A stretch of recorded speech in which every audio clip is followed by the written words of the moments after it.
சுட்ட பழம் வேண்டுமா சுடாத பழம் வேண்டுமா இப்படி சொன்ன உடனே உங்க மனத்திரையில கண்டிப்பா கருப்பு கொலை காலத்து படத்துக்கு போவீங்க. பார்க்காதவங்க இதை கேட்டுக்கோங்க. அந்த மாதிரி ஒரு அருமையான ஒரு படத்துல வந்து ஔவையார் பாட்டி, தமிழ்னா ஔவையார் இல்ல, தமிழ் இல்ல, ஆத்திச்சூடி, எத்தனையோ ஒரு வரிகள், பொன்மொழிகள், அந்த ஒரு விஷயங்கள், முக்கியமா அதிகமான நட்பு, இதெல்லாமே எல்லா விஷயம். அவங்க வந்து முருகனோட அது ஒரு பவர்ஃபுல் ஒரு அவங்கதான் ஔவையார்.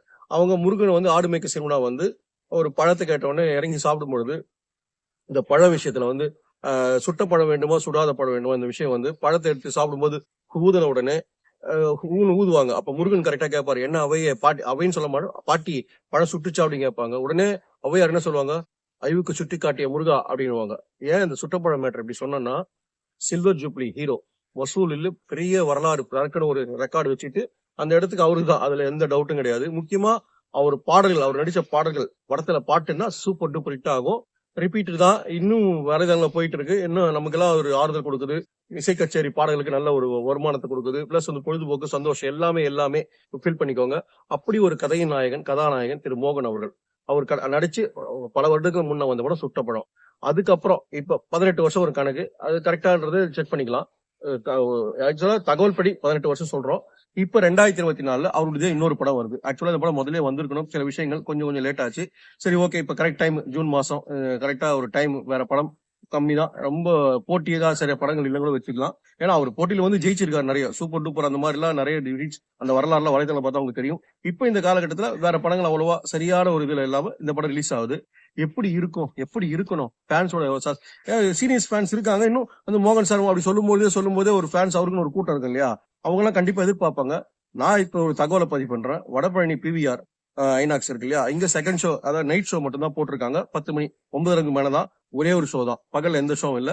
அது கொஞ்சம் வருத்தம் இருக்கு. ஏன்னா பகல்ல வந்து கேட்டுட்டு சில பேர் போனாங்க, இப்ப டே டைம்ல ஷோ இல்லையா, ஏன் சார் டே டைம்ல ஷோ இல்லை, நாங்கெல்லாம் டே டைம்ல பார்ப்போமே. எல்லாரும் நைட் ஷோ பார்க்க முடியாது. வசதி இருக்கிற, அதாவது வாகன வசதி இருக்கிறவங்க, வீடு கிட்ட இருக்கிறவங்க, ஒரு சினிமா நைட் ஷோ பார்த்துட்டு காலை லேட்டா போறோம் அப்படின்றவங்க மட்டும் தான் இந்த 10 மணி ஷோக்கு வருவாங்க. பகல்ல ஏன் சினிமா முக்கியமா பார்க்கணும் ஆசைப்பட்டா, கொஞ்சம் லீவ்ல இருக்கிறவங்க, மறுநாள் எந்த பிரச்சனையும் இல்ல, நைட்டு வேலைக்கு, அதாவது காலையில வேலைக்கு போறவங்க நைட்ல எல்லாம் படம் வரமாட்டாங்க. தயவு செய்து உங்களால முடிஞ்சா சினிமா மேல அக்கறை உள்ள யாராவது பாத்தீங்கன்னா, இல்ல பார்க்காத நீங்க ஒரு பொதுவா ஒரு கருத்து சொல்லுங்க, பகல்ல ஒரு ஷோவாவது போட சொல்லுங்க. ஏன்னா நிறைய பிக்கப் ஆகிறது வாய்ப்பு இருக்கு. நைட் ஷோன்றதால கூட்டம் வந்தது, ஆனா எதிர்பார்த்த கூட்டம் இல்ல, அதுல கொஞ்சம் வருத்தம் தான். இப்ப விஷயத்துக்கு வருவோம். ஏன்னா ஒரு ரசிகரா நான் வருத்தப்பட்டது, நான் காத்திருந்து இந்த படத்தை பார்த்தேன். நைட் 10 மணி ஒரே ஷோ தான், பிவிஆர் வடபழனி ஐநாக்ஸ் சொல்றேன், அந்த தியேட்டர்ல நல்லா இருந்தது. எஃபெக்டா ஓகே. இப்ப கதைக்கு வருவோம். அவர் பேர் இப்ராஹிமா, ரஹீமா, இல்ல இன்னொரு பேர், இப்படிதான் ஒரு குழப்பம். முதல்ல அதுக்கு ஒரு விளக்கம் அழகா கொடுத்துடுறாங்க. ஓகே, நல்லா இருந்தது, பாராட்டுக்கள், வாழ்த்துக்கள். எனக்கு முக்கியமான தேவை, விநாயகர் சதுர்த்தியை மெயின் பண்றாங்க. ஃபர்ஸ்ட் கோயம்புத்தூர்னா விநாயகர் சதுர்த்தி கலவரம், பரபரப்பா ஒரு விஷயத்த காமிச்சு ரொம்ப ட்ரை பண்ணிருக்காரு டைரக்டர். அந்த ஒரு பதட்டத்தை கொடுக்கணும்னு கொஞ்சம் முயற்சி பண்றாரு. 90% போறாரு, 10% அப்படியே கொஞ்சம் சறுக்கிறாரு. முடியல அவரால். அந்த ஒரு ஏதோ ஒரு, அது நம்ம சொல்லுவோம் இல்ல, ஏதோ ஒரு சின்ன விஷயம், ஏதோ ஒரு விஷயம், இப்போ ஃபுல்லா சாப்பிட்ட ஒரு விஷயம் மட்டும் நமக்கு சரியில்லைன்னு சொல்லும் போது, நமக்கு சாப்பாடுன்றது ஒரு முக்கியமான ஒரு கடமை. 3 வேளை ஒரு வேளை ஒழுங்கா சாப்பிடணும்னு நினைப்பேன் இல்லையா, அப்படி ஏதோ ஒரு விஷயம் அங்க நடக்குது. அப்ப சீரியஸ் எல்லாருமே ஆர்டிஸ்ட் எல்லாம் பிரமாதமா நடிச்சிருக்காங்க. எல்லாம் சீனியர் நடிகர்கள் தான். முக்கியமா சாருகாசன் ஒரு சில வருடங்களுக்கு பிறகு இந்த சினிமால வந்து ஒரு டைலாக் பேசுறாரு, அதான் வாயசைக்கிறாரு, பேக்ரவுண்ட்ல வாய்ஸ், ஆனா வாய்ஸ் நல்லா தெரியுது. அவருக்கு ஒரு பில்டப், அது நல்லா இருந்தது அவருடைய விஷயம். அப்புறம் வந்து அவர் வந்து முக்கியமான ஒரு தலைவர், அவருக்கு ஹவுஸ் அரெஸ்ட் கொடுக்கணும், அவர் வந்தா கலவரம் நடக்கணும் ஒரு பதட்டப்பட்டு, அந்த பதட்டத்துக்கு ஒரு கொஞ்சம் கதை மாதிரி. ஏன்னா அந்த கதைக்களத்தை அவர் பயன்படுத்திக்க டைரக்டர், அதுல பாராட்டுகள். கோயம்புத்தூர் மேட்டர் எடுத்த உடனே விநாயகர் சதுர்த்தி ஒரு விஷயம், அதுல இந்த விஷயம் நடக்குன்ற மாதிரி கிரைம் சப்ஜெக்ட் ஒரு விஷயம் நடக்குது, ஓகே, நல்ல பாராட்டுகள்.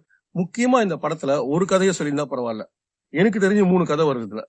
டூப்ளிகேட் மாத்திரை சொல்றோம், நாம சேர்த்து படத்துல ஒண்ணிட்டோம் இல்லையா. அடுத்து வந்து முக்கியமா வந்து காலேஜ் பசங்களுக்கு, முக்கியமா பொண்ணுங்களுக்கு என்னெல்லாம் பிரச்சனை வருது அதை சொல்றோம்.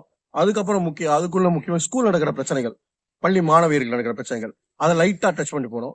ஆக மொத்தம் இத்தனை கதைக்குள்ள இவர் வந்து ஒரு பழி வாங்குற விஷயம் தன்னுடைய மகளுக்காக. ஓப்பனிங் சீனே ஒரு சஸ்பென்ஸா ஆரம்பிக்குது. கிளம்புறாரு, சிசிடிவி கேமரால விஷயம் கவனிக்குது. அவங்க ஒய்ஃப் வந்து டீ குடிக்கிறதுக்கு, அதை குடிக்காம ஒரு பார்வை பார்க்குற, போட்டோல தன்னுடைய பொண்ணு போட்டோ பார்த்தோன்னே புரிஞ்சு போகுது, ஓ பொண்ணு இறந்துட்டாங்க அப்படின்ற மாதிரி. அதை நோக்கி போகும்போது அவங்க அழுகுறாங்க 2 பேருமே ஒரு விஷயத்துலக்காக. இது தெரிஞ்சு போச்சு, ஓகே பழி வாங்க போறாருன்னு சஸ்பென்ஸா கொண்டு போறாங்க. நடக்கிற அந்த விஷயம் நடக்கல. அதுல உடனே ஃபர்ஸ்ட் சீனே ஒரு விஷயத்தை கொடுத்துறாரு பவருக்கு.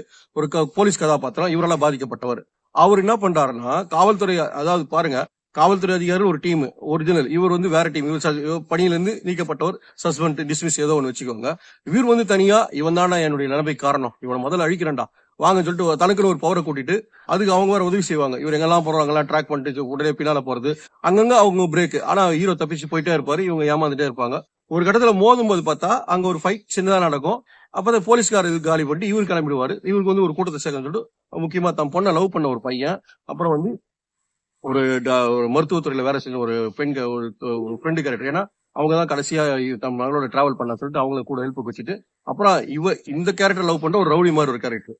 இதெல்லாமே கரெக்டா கனெக்ட் பண்ணிருக்காங்க. ஏன்னா ஒரு ஆள் ஒரு படபலம் வேணும் இல்லையா, எல்லாம் பண்ணிட்டு பிக் பாஸ் ஃபேமஸ் ஒரு கேரக்டர் வனிதா விஜயகுமார், அதுக்கு முன்னாடி நடிகை. ஓகே ஓகே அவங்க முக்கியமா ஒரு படத்துல வருவாங்க. ஆனா வந்து அந்த போஸ்டிங்க்கு அப்புறம் ஒரு வேல்யூ இருக்காது.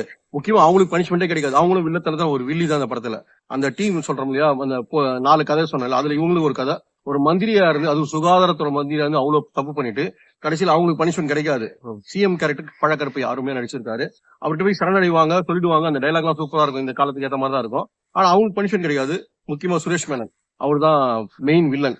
அவருக்கு கிடைக்கிற பனிஷ்மெண்ட், அப்புறம் போலீஸ்கார செய்யற பழி வாங்குற விஷயம், இதெல்லாம் நல்லா பண்ணிட்டு கதையில சொல்ல வந்த விஷயம் அழுத்தமா கொடுக்காம இவ்வளவு சோகத்தை சொல்லிட்டோமே. ஆக்ஷன் சீன்லாம் பாத்தீங்கன்னா வித்தியாசமா இருக்கும், கொஞ்சம் டல்லா இருக்கும். சில இடத்துல ஃபைட் ஆக்ஷன் அவருக்கு என்ன லிமிட்டோ அது மட்டும் தான் பண்ணிருக்காரு. இதுல ரொம்ப சிரிப்பும் வந்தது, கொஞ்சம் சந்தோஷமா இருந்தது. படத்துல சில பாடல்கள் ஒலிக்கும், எல்லாமே இவர் நடிச்ச படத்த பாடல்கள் தான். அதுலயும் முக்கியமா ஆத்தா ஆத்தோரமா வாரியா பாட்ட ரீமிக்ஸ் பாட்டு அழகா ஒரு இடத்துல போடுவாங்க.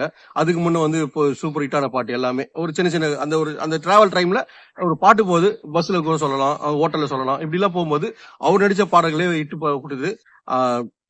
ஒரு மொட்டை ராஜேந்தர் சூப்பரா பண்ணிருக்காரு. அவர் சார் நடிச்ச பட பேர்லாம் அழகா சொல்லி அவருக்கு ஒரு பஞ்ச் டைலாக் எல்லாம் கொடுப்பாங்க. கிளாப்ஸ் ஒரு எதிர்பார்த்தா தியேட்டர்ல யாரும் கை தட்டல, ரசிக்கல, சந்தோஷப்பட்டாங்க. அவர் ஏன்னா அவங்களுக்கு அவ்வளவு எழுதிக்கிறாங்க, சந்தோஷப்பட்டாங்க அப்படின்ற மாதிரி. அது சூப்பரா நடிச்சிருக்கீங்க மொட்டராஜ் சார், ஃபர்ஸ்ட் கிளாஸா நடிச்சிருக்கீங்க. டைலாக் டெலிவரி இந்த மட்டும் அற்புதமா பேசியிருக்கீங்க.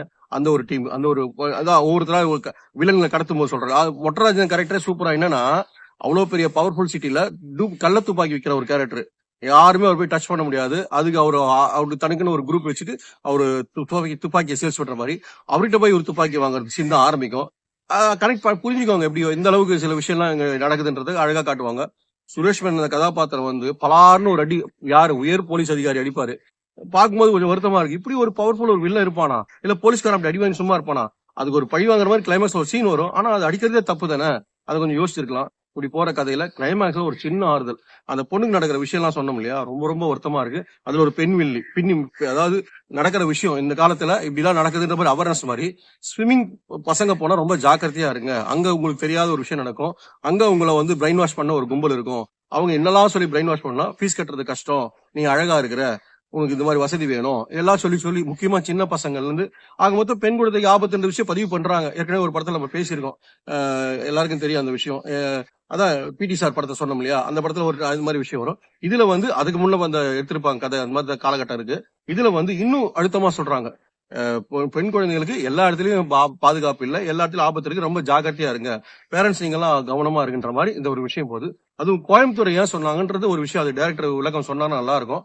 ஒரு ஸ்விம்மிங் போற இடத்துல, அதான் நீச்சல் பயிற்சி போற இடத்துல அந்த பொண்ணுங்களுக்கு எல்லாம் என்ன பிரச்சனை வருது, அதுக்கப்புறம் ஹாஸ்டல் தொடர்ந்து அவங்களுக்கு கண்டினியூவா அந்த விஷயம் தொடருது. ஒரு 8 வயசு வச்சுக்கோங்க, 8 வயசுல இருந்து ஒரு 14 வயசு பொண்ணுக்கும் அதுக்கப்புறம் உள்ள பொண்ணுங்களுக்கும் சில பேர் சம்பந்தப்பட்டு சில பேர் அப்படி போயிடுறாங்க, சில பேர் போகாதவங்கள மிரட்டுறாங்க, ரவுடிகளை வச்சு ஃபாலோ பண்ணி மிரட்டுறாங்க. அடுத்து இந்த போலி மாத்திரை சொன்ன முடியாது, அதுலதான் கண்டென்ட் அழகா ஒர்க் அவுட் ஆயிருக்கும். அவேர்னஸ் என்ன விஷயம்னா, ஒரு பொண்ணு வந்து ஒரு மாதத்துல ஒரு பிரச்சனை வருது இல்லையா, அந்த பிரச்சனை தள்ளி போச்சுன்னா அதுக்கு என்ன காரணம் சரியா தெரிஞ்சுக்கணும். அப்படி தள்ளி போனோம்னா பிரெக்னன்சி சொன்னோம்னா அந்த பொண்ணு எப்படி ஏமாறுது, அப்ப அந்த பொண்ணுக்கு அந்த விஷயம் சொல்லி தரல யாரோட குற்றாது, அது அவங்க தெரிஞ்சுக்கணும் இல்லையா. இயற்கையா நடக்கும், சில செயற்கையா நடக்கும், அதை கவனிச்சிருக்கலாம். உடனே எமோஷனல் ஆகிட்டு தற்கொலைக்கு போய் இந்த படத்துல கிளைமேக்ஸ்ல வேற மாதிரி சொல்றாங்க. சில பேர் இதை நம்பி அந்த ஒரு தப்பு பண்ணிட்டா மனசு கஷ்டமா இருக்கு இல்லையா, சோ அதை கொஞ்சம் விளக்கம் கொடுத்துருக்கலாம். கிளைமேக்ஸ்ல அந்த மாதிரி இந்த பொண்ணுக்கு பாதிக்கப்பட்டவனே, பொண்ணு உயிரோட இருக்கான்னு தெரிஞ்ச உடனே ஒருப்பா இவ்வளவு நேரம் நமக்கு டைரக்டர் கஷ்டத்துக்கு கொடுத்துட்டு ரொம்ப சந்தோஷம் கொடுத்துட்டாருவா அப்படின்னு நினைச்ச உடனே வேற சீன் எதிர்பார்த்தோம். வந்து அப்பா பொண்ணு பாசமா கட்டி தழுவி, அது லைட்டா ரொம்பலாம் ஹெவியா பண்ண டைரக்டர் லைட்டா டச் பண்ணி விட்டுட்டு அவன் லவ்வரோட கண்ணில் ஜாடியை பேசிட்டு, அதாவது இந்த பொண்ணை லவ் பண்ணும்போது அந்த பொண்ணு சொல்ற டைலாக் வந்து, எனக்கு எங்க அப்பா தான் முக்கியம், எங்க அப்பாவுக்கு ஒண்ணு பிடிச்சாதான் நான் கல்யாணம் பண்ணி சொல்றதான் கட்டு.